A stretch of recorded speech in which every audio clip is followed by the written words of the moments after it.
नमस्कार, मैं आपके साथ रंजना रावत और आप देख रहे हैं खबर 1 मिनट। चलिए देखते हैं देश प्रदेश की तमाम बड़ी खबरें।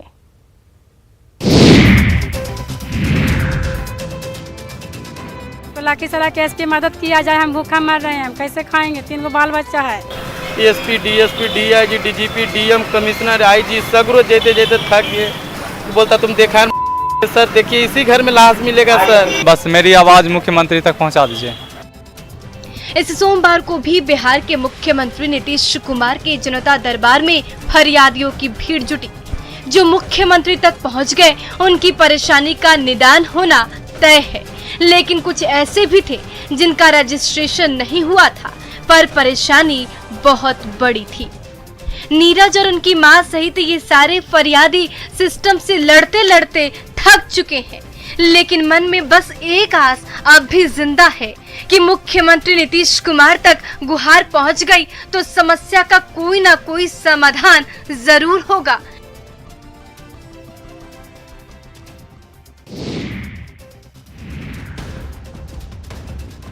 कोरोना को मात देने के लिए लगातार वैक्सीनेशन अभियान जारी है। इसी क्रम में सोमवार और मंगलवार को एक बार फिर वैक्सीनेशन का महाअभियान चलाया जा रहा है। पटना के पाटलिपुत्र अशोका में भी केंद्र बनाया गया है। कोरोना की तीसरी लहर की आशंका के बीच वैक्सीनेशन में तेजी की जा रही है। इसी कड़ी में 2 दिनों का मेगा वैक्सीनेशन इवेंट का प्लान किया गया है।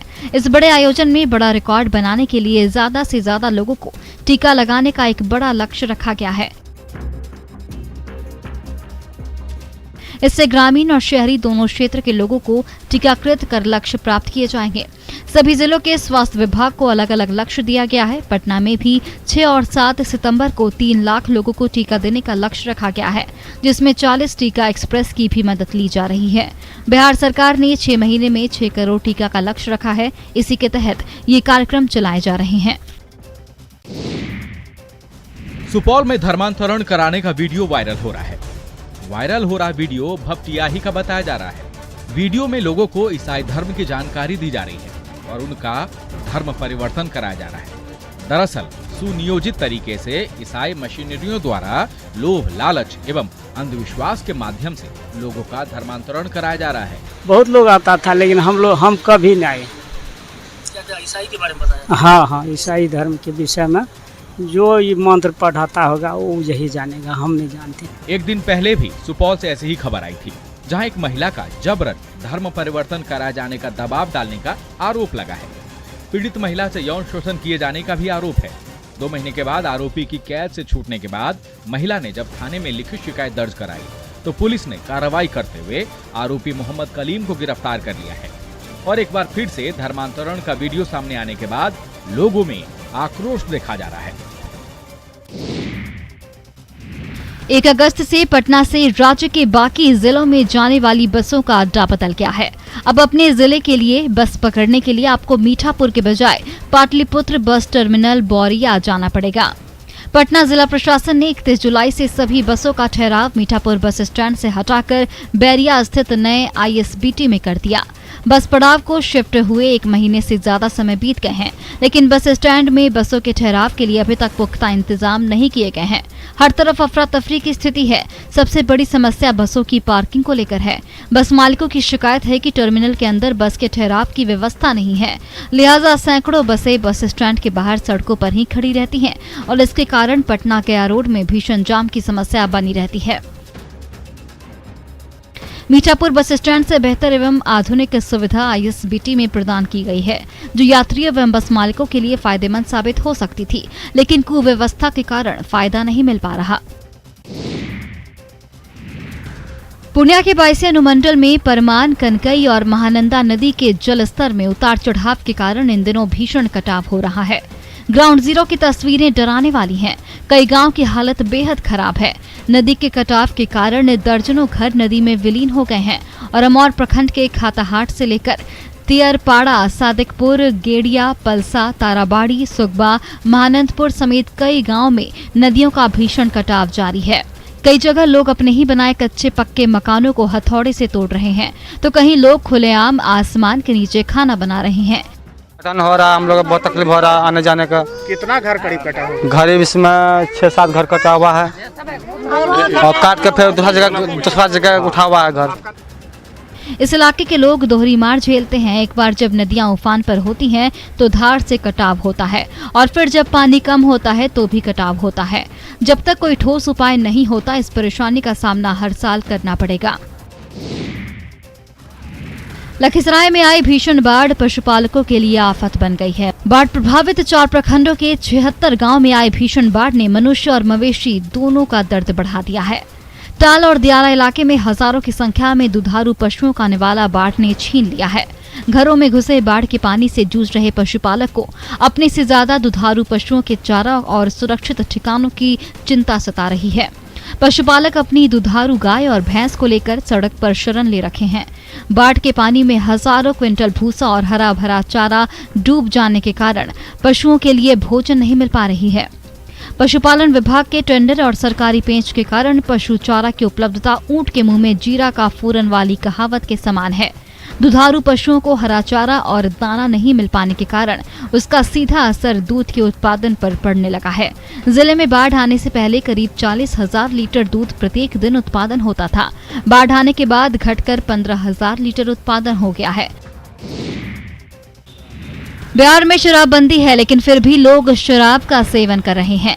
इसका उदाहरण बेतिया में मिला, जहां नशे में धुत सेना के एक जवान ने अपनी पत्नी समेत 3 महिलाओं को गोली मार दी। गोली उसकी पत्नी के अलावा पड़ोस की ही एक महिला और 15 साल की एक लड़की को लगी है। पत्नी और महिला मामूली रूप से जख्मी हैं, जबकि लड़की गंभीर रूप से घायल है। सभी को इलाज के लिए जीएमसीएच में भर्ती कराया गया है। घटना मुफस्सिल थाना क्षेत्र के बरवत गांव की है। बताया जा रहा है कि नशे में धुत जवान अपनी पत्नी अनीता के साथ मारपीट कर रहा था, जिसके बाद वह भागकर घर से बाहर निकल गई और गांव की महिलाओं के बीच जाकर छुप गई। जिसके बाद गुस्से में आर्मी जवान ने घर से अपनी लाइसेंसी बंदूक निकालकर महिलाओं पर गोली चला दी, जिसमें गांव की एक महिला और एक लड़की के साथ उसकी पत्नी को भी गोली लग गई। घटना की सूचना मिलते ही मौके पर पहुंची मुफस्सिल थाना की पुलिस ने आरोपी जवान को गिरफ्तार कर लिया है। आरोपी जवान नरेश शाह दिल्ली में पोस्टेड है और छुट्टी में घर आया हुआ है।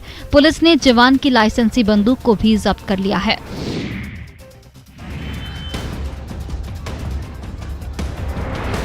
पूर्वी चंपारण में मोबाइल छीनकर भाग रहे बदमाश को ग्रामीणों ने पकड़ लिया और उसकी जमकर पिटाई कर दी।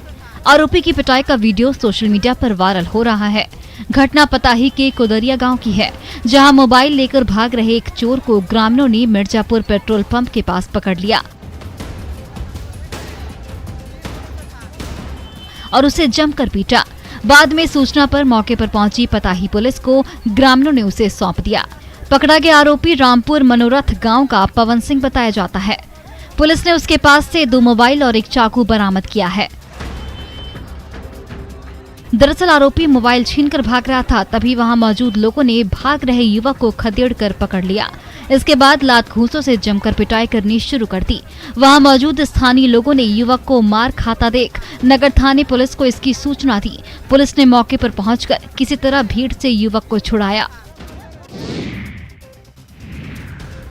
ये बिहार के मुंगेर के वो अवैध हथियार हैं जिनकी चर्चा देश ही नहीं बल्कि विदेशों में भी होती है। और क्यों ना हो, इसके हाथ में आते ही मरियल से मरियल आदमी भी खुद को डॉन जो समझने लगता है। वैसे अवैध हथियारों का ये धंधा तब और बढ़ जाता है जब कोई चुनाव सिर पर हो। तो मुंगेर के हथियारों की मंडी में इन दिनों काफी तेजी है, क्योंकि बिहार में पंचायत के चुनाव है। चुनाव के दौरान मुंगेर पुलिस को हथियार तस्करों पर अंकुश लगाने में पसीने छूट जाते हैं, लेकिन इस बार पंचायत चुनाव के मद्देनजर पुलिस अलर्ट थी। 10 साल का आंकड़ा बना रहे हैं, उसमें 5 साल का आंकड़ा ऑलरेडी रेडी हो चुका है। आर्म्स एक्ट के तहत जो अपराधी है उनको बना लिया।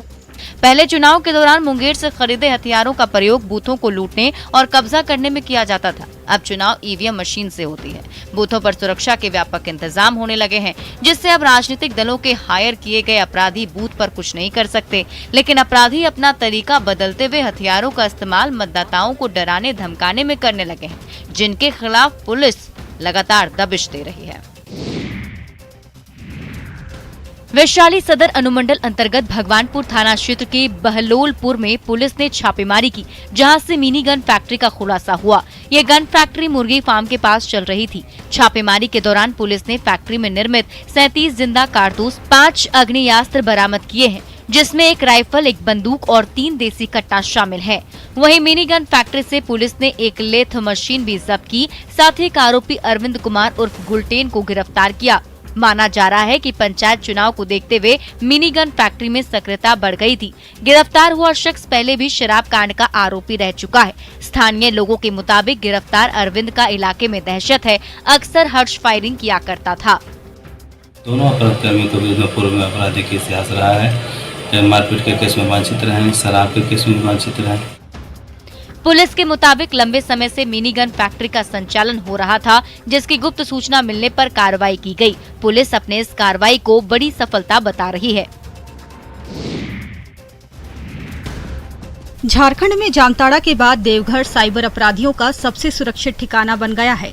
पुलिस जितनी तेजी से कार्रवाई कर रही है, साइबर अपराधियों का नेटवर्क यहां उतनी ही तेजी से फैलता जा रहा है और ठगी के लिए नए नए पैतरे आजमाए जा रहे हैं। पुलिस ने एक बार फिर 18 साइबर अपराधियों को गिरफ्तार किया है, जिनके पास से 29 mobile, 42 SIM card, 8 ATM card, 7 passbook, 1 POS machine और 1 लैपटॉप बरामद किया है।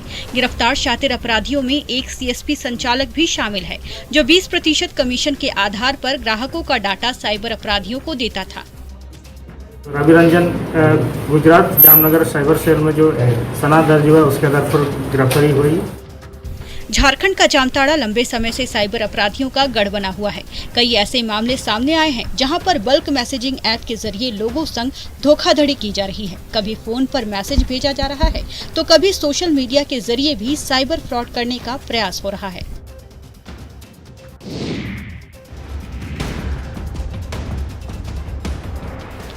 झारखंड में मानव तस्करी का खेल पुराना है। कई लड़कियां हैं जिनका कोई पता नहीं, लेकिन इस लड़की की कहानी बिल्कुल फिल्मी है। फिल्मों में आपने देखा होगा कि किसी मेले में खोया हुआ बच्चा कई सालों बाद मिल जाता है। ऐसा ही एक वाकया सामने आया है, जहां उत्तर प्रदेश से 12 साल पहले लापता हुई लड़की नेपाल में मिली। लड़की मूल रूप से झारखंड की रहने वाली है। जब लड़की के नेपाल में होने की जानकारी मिली तो CM हेमंत सोरेन ने उसे वहां से एयरलिफ्ट कराया। मिली जानकारी के मुताबिक लोहरदगा जिले के भंडारा इलाके की रहने वाली इतबरिया यूपी में अपने पिता के साथ एक ईंट भट्टे पर काम करती थी, जहां से वो 12 साल पहले लापता हो गई। लड़की के लापता होने का मामला उत्तर प्रदेश के गोरखपुर के एक थाने में दर्ज कराया गया। इतबरिया के घर वालों ने उसके मिलने की उम्मीद खो दी थी। बेटी के खो जाने के गम में पिता का निधन हो गया। एक आश्रम ने ट्वीट के माध्यम से इतबरिया के नेपाल में होने की जानकारी दी, जिसके बाद इतबरिया को वापस लाए जाने की प्रक्रिया शुरू हुई। रैगिंग पर रोक है, इसको लेकर कड़े कानून बनाए गए हैं, लेकिन फिर भी इस पर रोक लगाना मुश्किल हो रहा है। रिम्स में एक बार फिर रैगिंग की घटना सामने आई है। हॉस्टल नंबर 4 में रैगिंग को लेकर छात्रों के 2 गुटों में भिड़ंत हो गई, जिसमें जूनियर और सीनियर छात्रों के बीच जमकर हाथापाई हुई। बीच बचाव करने आए गार्डों को भी छात्रों ने नहीं बख्शा, जिसके बाद जमकर बवाल हुआ। हालात इस कदर बेकाबू हो गए कि एहतियातन पुलिस को बुलाना पड़ा और कैंपस में पुलिस की तैनाती कर दी गई है। बताया जा रहा है कि सत्र 2019 के छात्रों की सप्लीमेंट्री परीक्षा खत्म होने के बाद जूनियर छात्र जश्न में डूबे थे। हॉस्टल में शोर शराबा हो रहा था, जबकि पीजी के छात्रों की परीक्षा सिर पर है और हंगामा की वजह से उन्हें दिक्कत हो रही थी, जिसको लेकर विवाद बढ़ गया। हालांकि इस मामले में अब तक किसी भी पक्ष की ओर से बरियातू थाने में शिकायत नहीं की गई है।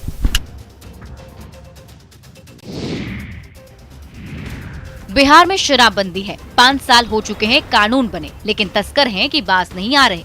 लखीसराय में पुलिस ने एक ट्रक को पकड़ा। ट्रक के अंदर सीमेंट के बोरे के बीच छिपाकर शराब लाई जा रही थी। गुप्त सूचना पर बढ़ैया पुलिस ने बढ़ैया थाना के पास कार्रवाई की। जब ट्रक को जांच के लिए रोका गया तो पुलिस वाले हैरान रह गए। ट्रक में सीमेंट के बोरे के बीच शराब छिपाकर रखी गई थी। एसपी ने बताया कि पटना से सूचना मिली थी, जिसमें बताया गया था कि लखीसराय से एक ट्रक विदेशी शराब बढ़ैया की ओर जा रहा है। इसी सूचना पर बढ़ैया थाना के समीप जांच की गई। इस दौरान पुलिस को ये सफलता हाथ लगी है। सीमेंट लदा हुआ था, जब उसको अनलोड करवाया गया तो उसमें लगभग 483 कार्टन जो है विदेशी शराब। पुलिस ने 2 लोगों को गिरफ्तार किया है। दोनों मुजफ्फरपुर के रहने वाले बताए जा रहे हैं। ट्रक से कुल 483 कार्टन शराब बरामद किया गया। पुलिस मामले की जांच में जुट गई है। जब्त शराब की कीमत लाखों रुपए बताई जा रही है। शराब के तस्कर नए नए हथकंडे अपनाकर दूसरे राज्य से विदेशी शराब की खेप मंगवा रहे हैं। कभी धान के भूसा में शराब को छुपाकर मंगाया जाता है तो कभी टैंकर में पेट्रोल की जगह अब शराब की खेप ढोई जा रही है। मोतिहारी में उत्पाद विभाग की टीम को बड़ी कामयाबी मिली। सेमरा NH 28A के पास खड़ी एक ट्रक से भारी मात्रा में शराब बरामद किया गया, जिसकी कीमत करीब 40 लाख रुपए बताई जा रही है। वॉल पुट्टी के बोरों के बीच में विदेशी शराब की बोतलों को छिपा कर लाया जा रहा था। ट्रक पर यूपी का नंबर प्लेट लगा हुआ था, जो कि जांच में गलत पाया गया है। पुट्टी का गाड़ी है, तो 2 टीम को बना के भेजा गया था। रविंदर सिंह और अंकेश जी के नेतृत्व में वहाँ पर गए तो फिर वो एक ट्रक मिला है संदिग्ध अवस्था में, जिसमें की POP का जो डैमेज बॉडी है उसके अंदर से अलग अलग ब्रांड्स का शराब मिला है। बिहार में पंचायत चुनाव होने हैं, ऐसे में तस्कर लगातार शराब की खेप पहुंचाने में लगे हैं। लगातार पुलिस इस पर कार्रवाई भी कर रही है। गोपालगंज में राइस मिलों की ओर से कागजों पर ही कई हजार क्विंटल धान की कुटाई कर दी गई। कुटाई के बाद कागजों पर ही SAFC की रिपोर्ट सौंप दी गई, जिसको लेकर स्थानीय लोगों ने सरकार से जांच की मांग की है। हालांकि अभी तक इस मामले में जांच शुरू नहीं हो पाई है। विजयपुर प्रखंड के पगरा बाजार में मां दुर्गा राइस मिल की ओर से 24,000 क्विंटल धान पैक्सों के नाम पर कुटाई की गई और कागजों पर ही इस धान का 60% चावल बताकर SFC को CMR सौंप दिया गया। मां भवानी राइस मिल पर भी पैक्सों ने 20,000 क्विंटल धान कागजों पर ही खरीद लेने का आरोप है। हालांकि राइस मिल प्रबंधक योगेंद्र गुप्ता और विजय रोनियार ने आरोपों को बेबुनियाद बताया है। सबका मिलाकर 24,180 कुंटल धान हमको प्राप्त हुआ। इसके एवज में हम 60 लॉट CMR हमारा हुआ, हम सब CMR पैक्स को समर्पित कर दिए। तस्वीरें बताने के लिए काफी हैं कि मिल किस स्थिति में है। हालांकि प्रखंड सहकारिता को मामले की जानकारी नहीं है। मामला संज्ञान में आने पर जांच कर रिपोर्ट विभाग को भेजा जाएगा।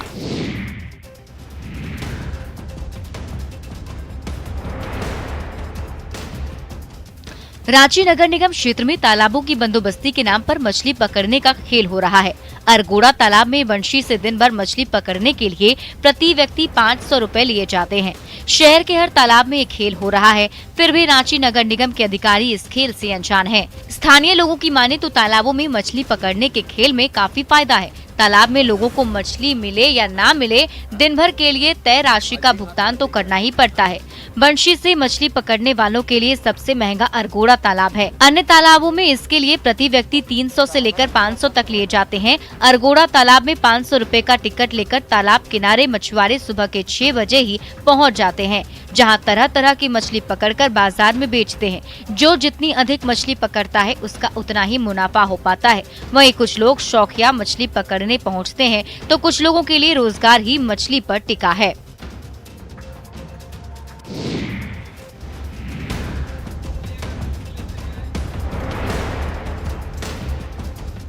गांव में लोग अब पारंपरिक खेती छोड़कर फायदे की खेती कर रहे हैं। साथ ही बदलते दौर के साथ किसान नई तकनीकों का इस्तेमाल भी कर रहे हैं, जिससे खेती किसानी का काम आसान हो गया है।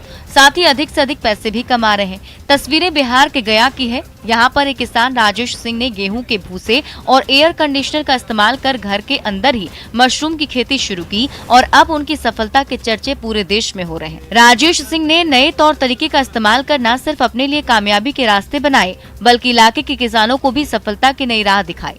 अब क्षेत्र के किसान मशरूम की खेती कर नियमित कमाई कर रहे हैं। राजेश ने गेहूं के भूसे और एयर कंडीशनर का उपयोग कर मशरूम उगाने के लिए एक इकाई स्थापित की है। आमतौर पर ठंड के मौसम में मशरूम उगाया जाता है, लेकिन राजेश सिंह ने एयर कंडीशनर के जरिए तापमान को नियंत्रित कर घर के भीतर ही एक यूनिट स्थापित कर दी, जिसमें पूरे साल मशरूम का उत्पादन होता है।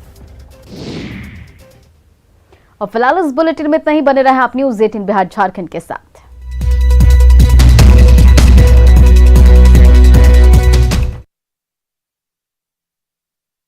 के जिला मुख्यालय डुमरा के ग्रामीण इलाकों में पानी पहुंच चुका है।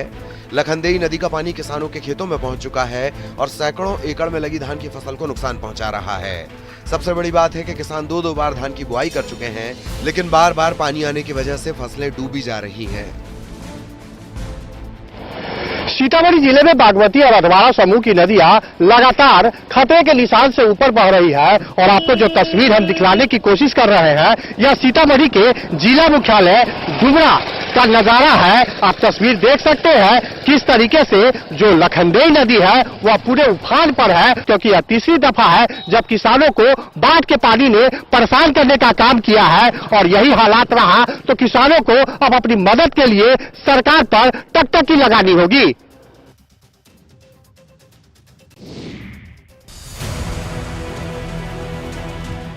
लगातार बाढ़ की वजह से उत्तर बिहार के लोग परेशान हैं। कई गांव में बाढ़ का पानी एक बार फिर से घुस आया है। पूर्णिया के अमौर प्रखंड के खाड़ी महीन गांव के दर्जनों ग्रामीण इन दिनों कनकई नदी का रुख मोड़ने का अथक प्रयास कर रहे हैं। कुदाल से मिट्टी काटकर ग्रामीण नदी का मुंह मोड़ने की कोशिश में हैं। नदी का मुंह मुड़ जाने से नदी खाड़ी पुल के नीचे होकर गुजरेगी, जिससे कई गांव कनकई के कटाव से बच जाएंगे। ताराबाड़ी, नगरा टोला और खाड़ी महीने के ग्रामीणों ने स्थानीय प्रशासन और जनप्रतिनिधियों से कई बार स्थायी समाधान की गुहार लगाई थी, लेकिन जब किसी ने गुहार नहीं सुनी तो ग्रामीण खुद श्रमदान कर गांव को कटाव से बचाने में जुटे हैं। सभी कोदाली लेके आए हैं इधर, इसलिए कि नदी पुल के नीचे आ जाए और हम लोग उधर खतरा से बच जाए। सरकार हर संभव मदद की कोशिश कर रही है, लेकिन लगातार बाढ़ की वजह से मदद कम पड़ रही है। ऐसे में महीन गांव के लोगों की पहल सराहनीय है।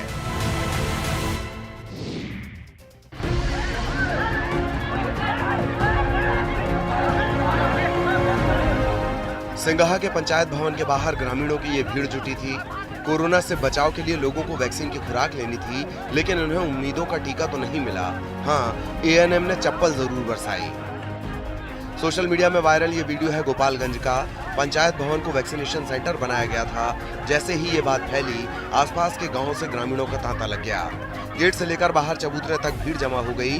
पहले वैक्सीन लेने की होड़ में भगदड़ जैसे हालात हो गए। बस फिर क्या था, एएनएम ने आओ देखा न ताओ, पांव से चप्पल उतारी और ग्रामीणों पर दनादन बरसाने लगी।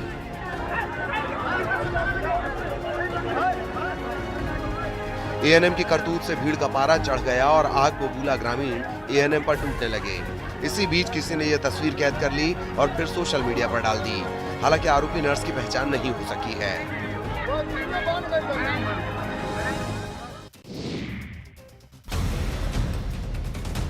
कोरोना से लड़ाई में वैक्सीनेशन अहम कड़ी है। केंद्र से लेकर राज्य तक की सरकारें टीकाकरण के लिए लोगों को जागरूक कर रही हैं, लेकिन कई राज्यों में टीके की कमी है, जिसकी वजह से लोग दूसरे राज्यों में जाकर टीकाकरण करवा रहे हैं। पश्चिम बंगाल से सटे बिहार के सीमांचल जिला कटिहार बंगाल के लोगों के लिए कोरोना वैक्सीनेशन के मामले में वरदान साबित हो रहा है। रोजाना कटिहार के कई केंद्र पर बंगाल के अलग अलग जिले से बड़ी संख्या में लोग वैक्सीन लेने आ रहे हैं। लोगों की संख्या हर रोज बढ़ रही है। कहीं कहीं वैक्सीनेशन के नाम पर बड़े रकम की वसूली के चलते लोग 100 से 150 किलोमीटर की दूरी तय कर कटिहार वैक्सीन के लिए पहुंच रहे हैं। काफ़ी भीड़ है। कुछ आदमी का कहना है कि कुछ पैसा कौड़ी ले रहा है, इसलिए काफ़ी मात्रा में आए हुए हैं। रायगंज, मालदा, इस सब पर लोग आए हुए हैं। बंगाल में कोरोना टीकाकरण को लेकर बड़ा फर्जीवाड़ा हो रहा है। कोलकाता के कस्बा इलाके में तो फर्जी कोरोना टीकाकरण शिविर लगने का सनसनीखेज मामला भी सामने आ चुका है।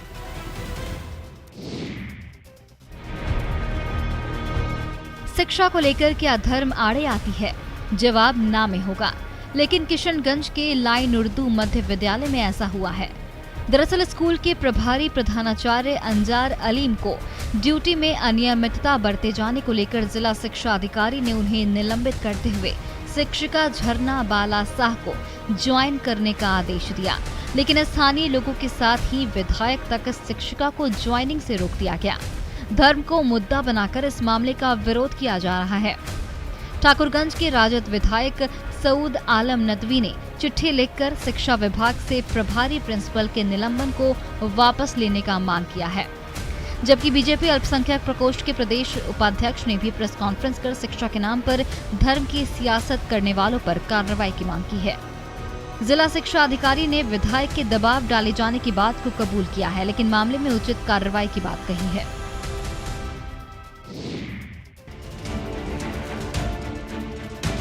बारिश और बाढ़ ने इस बार लंबे समय तक लोगों को परेशान किया है। जिस वैशाली की धरती ने पूरी दुनिया को लोकतंत्र का पाठ पढ़ाया था, उससे जुड़ी अनमोल यादें आज बाढ़ के पानी में मिटने की कगार पर पहुंच गई हैं। ऐसे में इन धरोहरों की हिफाजत नहीं हुई तो आने वाली पीढ़ी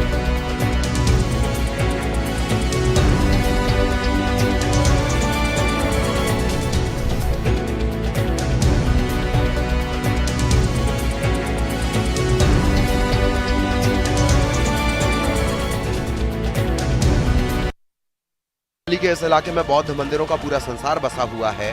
बिहार सरकार 320 करोड़ रुपए खर्च करके बुद्ध सम्यक दर्शन संग्रहालय बनवा रही है, लेकिन अचानक गंडक नदी सबको डुबाने पर तुली हुई है।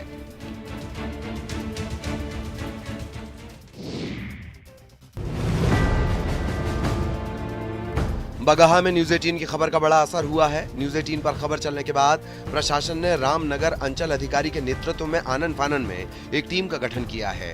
ये टीम दोन के 2 पंचायतों के 26 गांवों का निरीक्षण कर नुकसान का आकलन करेगी और राहत देगी।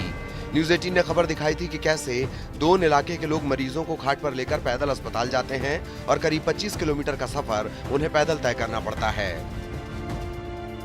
उस क्षेत्र में जो भी लोगों की कठिनाइयाँ है, जैसे किसी का घर कट गया है, आवासीय घर कटा है, पशु शेड कटा है, रास्ता कटा है, कलवर्ट पुल पुलिया कटा हुआ है, और नियमानुसार यथोचित कार्रवाई करते हुए उन लोगों को सारी सुविधाएं उपलब्ध कराएगी।